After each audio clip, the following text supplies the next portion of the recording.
தெற்கு ரயில்வே அளவில் தமிழ்நாடு மற்றும் கேரளத்தை உள்ளடக்கி பல்வேறு ரயில் நிலையங்களில் ரயில் பெட்டிகள் பராமரிப்பதற்கான பிட்லைன் வசதிகள் புதிதாக அமைக்கப்பட்டு வருகிறது. தெற்கு ரயில்வே அளவில் உள்ள 6 ரயில்வே கோட்டங்களிலும் தற்போது இந்த பணிகள் குறிப்பிடப்பட்ட நிலையங்களில் நடைபெற்று வருகிறது. இந்த பணிகளின் தற்போதைய நிலை என்ன, மேலும் தற்போது இருக்கக்கூடிய ரயில் நிலையங்களில் ஏற்படுத்தப்பட்டுள்ள மாற்றங்கள்லாம் என்ன, அதை பற்றி தான் விரிவாக இந்த வீடியோல பார்க்க போறோம். சேனலுக்கு புதுசாக வந்திருந்தீங்கன்னா மறக்காம சப்ஸ்கிரைப் பக்கத்தில் பெல் ஐகானை போட்டுருங்க. அப்பதான் நான் போடுற ஒரு வீடியோட நோட்டிபிகேஷன் உடனுக்குடன் வரும். வாங்க வீடியோக்குள்ள போகலாம். சென்னை, சேலம், பாலக்காடு, திருவனந்தபுரம், மதுரை, திருச்சிராப்பள்ளி, சேலம் இந்த 6 கோட்டங்களையுமே பாத்தீங்கன்னா சென்னை, சேலம், திருச்சிராப்பள்ளி, மதுரை, திருவனந்தபுரம், பாலக்காடு ஆகிய இந்த 6 ரயில்வே கோட்டங்களிலுமே குறிப்பிடப்பட்ட ரயில் நிலையங்களில் இந்த பிட்லைன் வசதி உருவாக்கக்கூடிய பணிகள் நடந்துட்டு இருக்குது. அதுல ஒரு சில நிலையங்களோட பணிகள் பாத்தீங்கன்னா சுமார் 70% முதல் 90% வரை பணிகளை முடிந்து விட்டது. ஒரு சில திட்டங்களுக்கு புதிதாக சாங்ஷன் பண்ணியிருக்காங்க. சென்னை ரயில்வே கோட்டத்தை எடுத்துக்கிட்டீங்கன்னா மொத்தமா 25 பிட்லைன் செயல்பாட்டில் இருக்குது. அதுல பேசின் பிரிட்ஜ், கோபாலசுவாமி நகர் மற்றும் தாம்பரம் இந்த 3 ஸ்டேஷன் பாத்தீங்கன்னா இப்ப இருக்குது. சென்னை கோட்டத்தை பொறுத்த வரைக்கும் புதிதாக இப்போதைக்கு எந்த பிட்லைன் அமைக்கப்படவில்லை. ப்ரொபோசல் தான் பாத்தீங்கன்னா ஏற்கனவே ரயில்வே போர்டுக்கு அனுப்பியிருக்காங்க பெரம்பூர்ல அமைக்கிறதுக்கு. இதுல பேசின் பிரிட்ஜ்ல பாத்தீங்கன்னா 4 பிட்லைன்ஸ் நான் ஸ்டாண்டர்ட் பிட்லைன்ஸா இருக்குது. அதை கேம்டெக் பிட்லைன்ஸா மாத்துறதுக்கான ஒர்க் ஸ்டார்ட் பண்ண போறாங்க. அதுக்கான டெண்டர் எல்லாமே அதுக்கான கான்ட்ராக்ட் எல்லாமே அவார்ட் பண்ணி முடிச்சிட்டாங்க. மொத்தமா இருக்கிற அந்த 4 நான் ஸ்டாண்டர்ட் பிட்லைன்ஸ்ல 3 பிட்லைன்ஸ் பாத்தீங்கன்னா கேம்டெக்கா பாத்தீங்கன்னா அப்கிரேட் பண்ண போறாங்க. இந்த ஒர்க் மட்டும் தான் சென்னை கோட்டத்துல பாத்தீங்கன்னா நடக்க போகுது. புதிதா பாத்தீங்கன்னா இப்போதைக்கு எங்கே பிட்லைன் கன்ஸ்ட்ரக்ட் பண்ணல. பெரம்பூர் பாத்தீங்கன்னா டெர்மினலோட தான் பிட்லைன் ஃபெசிலிட்டி எல்லாமே வரப்போகுது. தனியா கன்ஸ்ட்ரக்ட் பண்ண போறது இல்ல. ஜூன் மாசம் தான் பாத்தீங்கன்னா அதுக்கான கான்ட்ராக்ட் கொடுத்திருக்காங்க. மிக விரைவில் பாத்தீங்கன்னா அதை அப்கிரேட் பண்றதுக்கான ஒர்க்ஸ் ஸ்டார்ட் பண்ண போறாங்க. இரண்டாவதாக மதுரை டிவிஷன். மதுரை டிவிஷன்ல நம்ம நேத்து ஒரு வீடியோ போட்டிருப்போம். அதுலயே பாத்தீங்கன்னா எங்கெங்கெல்லாம் புது பிட்லைன் கன்ஸ்ட்ரக்ட் பண்ண போறாங்க அப்படின்னு குறிப்பிட்டிருப்போம். ராமேஸ்வரத்துல பாத்தீங்கன்னா 3வது பிட்லைன் கன்ஸ்ட்ரக்ட் பண்றதுக்கான ஒர்க்ஸ் ஸ்டார்ட் பண்ண போறாங்க. கடந்த ஜனவரி மாதமே அதுக்கான கான்ட்ராக்ட் எல்லாமே விட்டுட்டாங்க.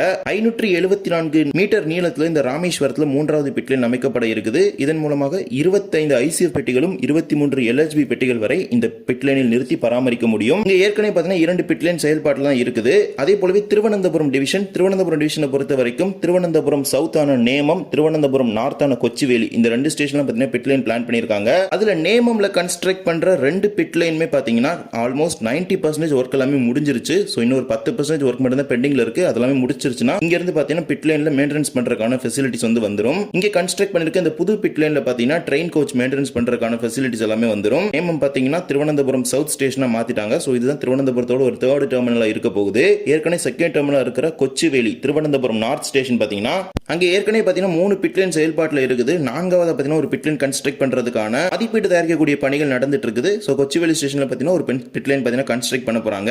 அதே மாதிரி பாலக்காடு டிவிஷன் எடுத்துக்கிட்டீங்கன்னா பாலக்காடு டவுன் ஸ்டேஷன்ல பாத்தீங்கன்னா பிட்லைன் கன்ஸ்ட்ரக்ஷன் ஒர்க் எல்லாமே நடந்துட்டு இருக்குது. சுமார் 70% ஒர்க் எல்லாமே முடிஞ்சிருச்சு பாலக்காடு டவுன் ஸ்டேஷன்ல. இன்னும் 30% மட்டும் தான் பெண்டிங்ல இருக்குது. அந்த ஒர்க் முடிஞ்சிருச்சுன்னா பாலக்காடு டவுன்ல இருக்க அந்த டிப்போல பாத்தீங்கன்னா மெயின்டெனன்ஸ் பண்ணி ட்ரெயின்ஸ் எல்லாமே ஆபரேட் பண்றதுக்கான ஒரு பாசிபிலிட்டிஸ் கிடைக்க போகுது. இதே போலவே சேலம் டிவிஷனை பொறுத்த வரைக்கும் போத்தனூர் தான் கோயம்புத்தூரோட 2வது டெர்மினலா வரப்போகுது. அங்கதான் 2 பிட்லைன் கன்ஸ்ட்ரக்ட் பண்ணிட்டு இருக்காங்க. இப்பதான் பாத்தீங்கன்னா அதுக்கான பணிகள் எல்லாமே துவங்கி இருக்குது. 2% பணிகள் தான் இப்போதைக்கு முடிவு பெற்றிருக்குது. இப்போதைக்கு தான் எர்த் ஒர்க் பணிகள் துவங்கி இருப்பதாக தெரிவிச்சிருக்காங்க. போத்தனூர் தான் பாத்தீங்கன்னா 2வது முனையமாக மாற்றி பல அடிப்படை வசதிகள் எல்லாமே மேம்படுத்தி இங்கிருந்து தான் இனிமேல் ரயில்கள் எல்லாமே கோயம்புத்தூருக்கு புறப்பட இருக்கிறது. 575 மீட்டர் நீளத்துல 2 பிட்லைன் புதிதாக அமைக்கிறாங்க. அதுக்கான ஒர்க் எல்லாமே நடந்துட்டு இருக்குது போத்தனூர் ஸ்டேஷன்ல.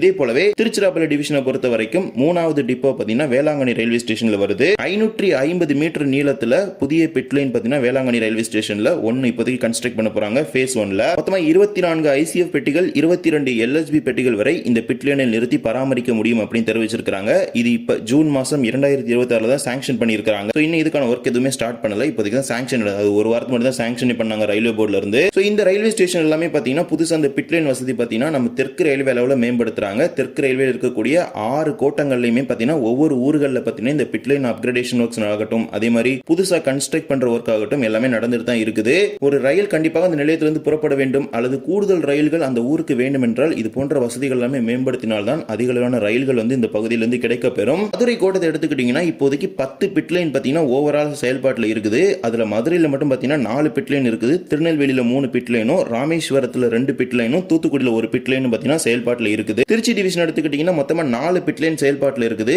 அதுல 2 பாத்தீங்கன்னா திருச்சிராப்பள்ளியில ஐசிஎஃப் எல்ஹெச்பி ரேக்கோட மெயின்டெனன்ஸ்க்காக இருக்குது. அதே மாதிரி இன்னொரு பிட்லைன் பார்த்தீங்கன்னா டெமோ ஷெட்டுக்கு யூஸ் பண்ணிட்டு இருக்காங்க. ஸோ டெமோ ஷெட்டுக்கு யூஸ் பண்ற அந்த பிட்லைன்லையும் பார்த்தீங்கன்னா ஐசிஓ பெட்டிகளை மெயின்டெனன்ஸ் பண்ண முடியும். பட் இப்போ அங்கே பண்றது இல்ல. மேபி மெமோ ஷெட் ஓப்பன் ஆன பிறகு அந்த டெமோக்கு யூஸ் பண்ற அந்த பிட்லைனை பார்த்தீங்கன்னா அப்கிரேட் பண்ணி அதை நார்மலா 3வது பிட்லைனா கூட திருச்சிராப்பள்ளிக்கு யூஸ் பண்றதுக்கான பாசிபிலிட்டிஸ் இருக்குது. அதே மாதிரி விழுப்புரத்தில் பார்த்தீங்கன்னா ஒரு பிட்லைன் செயல்பாட்டில் இருக்குது. ஸோ திருச்சிராப்பள்ளி அளவில் மொத்தமாக 4 பிட்லைன் இப்போ செயல்பாட்டில் இருக்குது. வேளாங்கண்ணியில் ஒன்று வரும்போது 5ஆ மாறிடும். ஸோ வேளாங்கண்ணியில் ஃபேஸ் 2 முடிஞ்ச பிறகு பார்த்தீங்கன்னா அது 6ஆ மாறிடும். அதே மாதிரி திருவனந்தபுரம் டிவிஷன் எடுத்துக்கிட்டீங்கன்னா திருவனந்தபுரம் சென்ட்ரல்ல 5 பிட்லைன் செயல்பாட்டில் இருக்குது. அதே மாதிரி கொச்சுவேலி திருவனந்தபுரம் நார்த் ஸ்டேஷன்ல பார்த்தீங்கன்னா 3 பிட்லைனும், எர்ணாகுளத்தில் பார்த்தீங்கன்னா 3 பிட்லைன் செயல்பாட்டில் இருக்குது. அதே மாதிரி நாகர்கோவில் ஜங்ஷன்ல பார்த்தீங்கன்னா மொத்தமா 5 பிட்லைன் செயல்பாட்டில் இருக்குது. நம்ம சவுத் சைட்ல பார்த்தீங்கன்னா 5 பிட்லைன் இருக்குது நாகர்கோவில்ல தான். அங்க இருந்து பார்த்தீங்கன்னா நிறைய ஊருக்கு ட்ரெயின்ஸ் வந்து ஆப்ரேட் ஆயிட்டு இருக்குது. அதே மாதிரி அங்கிட்டு கேரளாக்குள்ள போற நிறைய ட்ரெயின்ஸ் பார்த்தீங்கன்னா நாகர்கோவில மெயின்டெனன்ஸ் பண்ணி தான் போயிட்டு இருக்குது. அதே மாதிரி ஆலப்புழால பார்த்தீங்கன்னா ஒரு பிட்லைன் இருக்குது. மொத்தமா திருவனந்தபுரம் டிவிஷன்ல 17 பிட்லைன் செயல்பாட்டில் இருக்குது.